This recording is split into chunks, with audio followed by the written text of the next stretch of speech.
Although both dads worked hard, I noticed that one dad had a habit of putting his brain to sleep when it came to finances, and the other had a habit of exercising his brain. The long-term result was that one dad grew stronger financially, and the other grew weaker. It is not much different from a person who goes to the gym to exercise on a regular basis versus someone who sits on the couch watching television. Proper physical exercise increases your chances for health, and proper mental exercise increases your chances for wealth. My two dads had opposing attitudes, and that affected the way they thought. One dad thought that the rich should pay more in taxes to take care of those less fortunate. The other said, taxes punish those who produce and reward those who don't produce. One dad recommended, study hard so you can find a good company to work for. The other recommended, study hard so you can find a good company to buy. One dad said, the reason I'm not rich is because I have you kids. The other said, the reason I must be rich is because I have you kids.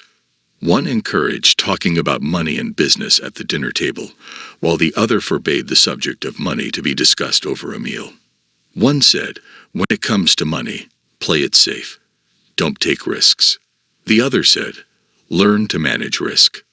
One believed, our home is our largest investment and our greatest asset. The other believed, my house is a liability. And if your house is your largest investment, you're in trouble.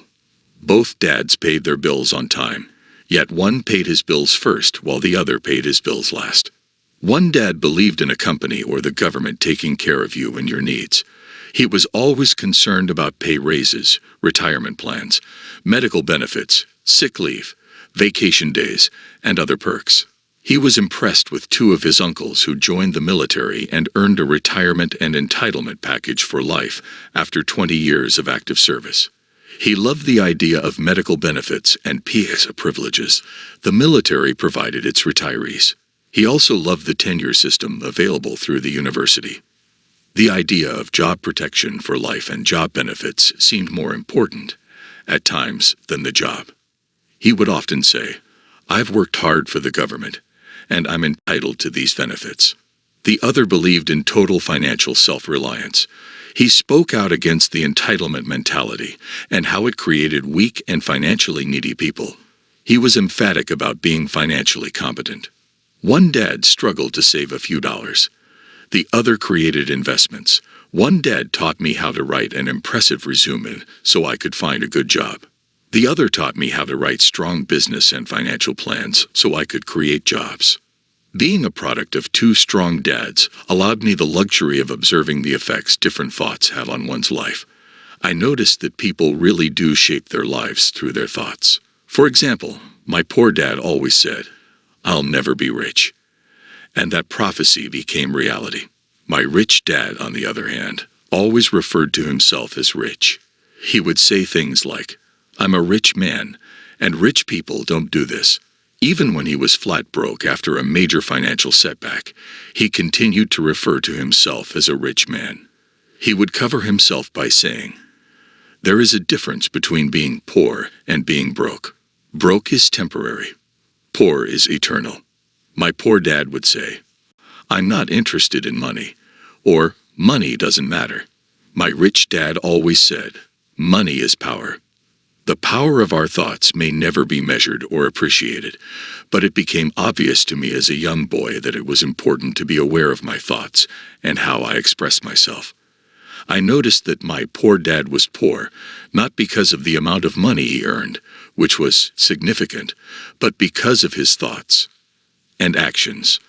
As a young boy having two fathers, I became acutely aware of being careful about which thoughts I chose to adopt as my own.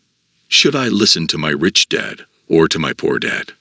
Although both men had tremendous respect for education and learning, they disagreed about what they thought was important to learn. One wanted me to study hard, earn a degree, and get a good job to earn money. He wanted me to study to become a professional, an attorney or an accountant, and to go to business school for my MBA. The other encouraged me to study to be rich, to understand how money works, and to learn how to have it work for me. I don't work for money, were words he would repeat over and over. Money works for me.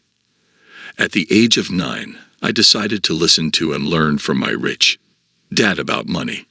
In doing so, I chose not to listen to my poor dad, even though he was the one with all the college degrees. A lesson from Robert Frost. Robert Frost is my favorite poet.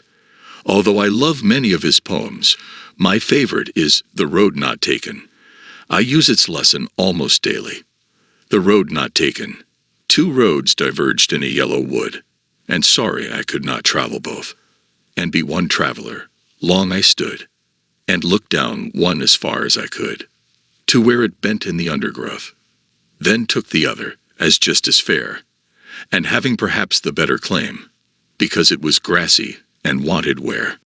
Though as for that the passing there, had warned them really about the same, and both that morning equally lay, in leaves no step had trodden black. Oh, I kept the first for another day, yet knowing how way leads on to way, I doubted if I should ever come back. I shall be telling this with a sigh.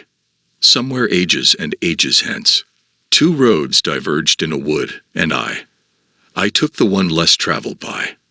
And that has made all the difference. And that has made all the difference. Over the years, I have often reflected upon Robert Frost's poem. Choosing not to listen to my highly educated dad's advice and attitude about money was a painful decision, but it was a decision that shaped the rest of my life.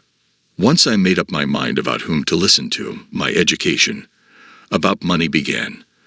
My rich dad taught me over a period of 30 years. Until I was 39 years old. He stopped once he realized that I knew and fully understood what he had been trying to drum into my often thick skull. Money is one form of power, but what is more powerful is financial. Education. Money comes and goes, but if you have the education about how money works, you gain power over it and can begin building wealth. The reason positive thinking alone does not work is because most people went to school and never learned how money works, so they spend their lives working for money. Because I was only 9 years old when I started, the lessons my rich dad taught me were simple. And when it was all said and done,